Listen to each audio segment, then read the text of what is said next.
The rivalry between Garry Kasparov and Anatoly Karpov is unprecedented in chess history. The brilliant games they contested are forever interesting and instructive. Let us check out final game 24 from their World Championship match in 1985, which is one of the greatest games in chess history. It was a must-win game for Karpov. If he wins this game, he would retain his World Championship title. Draw is sufficient for Kasparov. Karpov with white pieces opens the pawn to e4. Normally, black would play e5 if draw is sufficient. However, Kasparov is not a fan of draw and boldly goes to c5, the sharp Sicilian defense. After knight f3, d6, d4, c takes d4, knight takes d4, knight to f6, knight to c3, a6. We have the Sicilian Najdorf variation on the board. Karpov has so many choices here, like bishop to e3, bishop to g5, h3, bishop to d3, f3, bishop to c4, etc. However, he goes for bishop e2. After e6, castle, bishop e7, f4, and castle, Karpov plays king to h1, a prophylactic move getting away from the g1 to a7 diagonal, where black can pose a threat. After queen to c7, we have another prophylactic move, a4, by Karpov, stopping b5.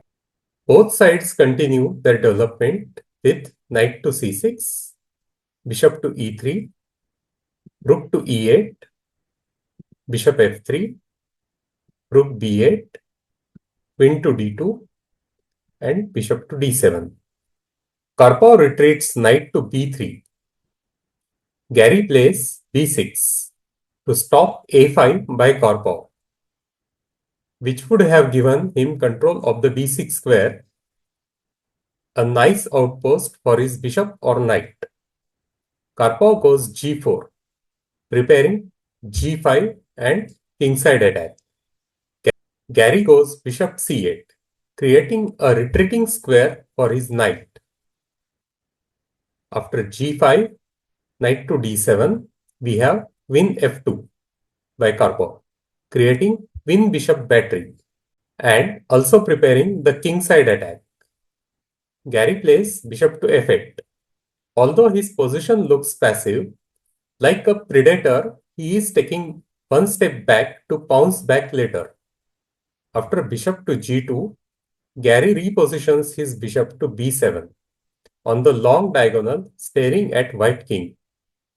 After rook a to d1, Garry plays g6, taking more control of the f5 square, but also weakening dark squares around his king. Here, direct attack with h4, h5, etc. is possible for Karpov, but he goes bishop to c1, preparing to bring his rook in the kingside attack. Garry repositions his rook to c8. After rook d3, knight to b4, attacking the rook to h3, bringing rook on the h5 to attack Garry's king, bishop g7, putting both the bishops on long diagonals and putting pressure on the c3 knight. Karpov should have launched the kingside attack with f5 pawn break. However, he goes for a slower move, bishop to e3. Garry plays rook to e7, consolidating his kingside anticipating attack. Karpov plays another slow passive move, king to g1.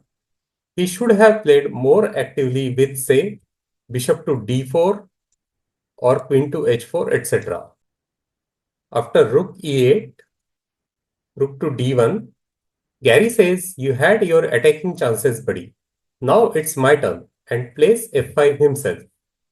We have g takes f6, knight takes f6, rook to g3, rook to f7, bishop takes b6, and queen to b8.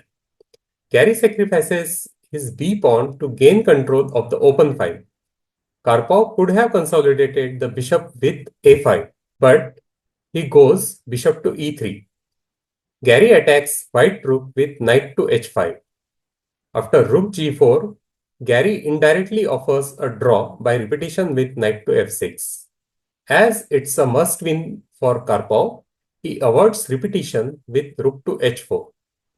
Garry plays g5, sacrificing another pawn with amazing tactical motives. After f takes g5, Garry goes knight to g4 with a discovered attack on the white queen. We have queen d2, knight takes e3, queen takes e3. Garry wins back a pawn with knight takes c2. After queen b6, Garry offers queen trade with bishop to a8. Karpov plays rook takes d6. However, it's a blunder. Can you punish it like Garry? Yes. Rook to b7. Excellent move. Skewering, queen and knight. Garry had sacrificed b6 pawn to enable such tactical ideas. After queen takes a6, Garry captures the knight with rook takes b3. Karpov captures pawn with rook takes e6. Knight e3 or rook b4 would have been better for Garry, stopping queen c4. But he goes rook takes b2. Karpov finds queen c4, threatening discovered check. Garry goes king to h8. Karpov goes e5. However, it's a critical blunder. Can you find Garry's move to punish it?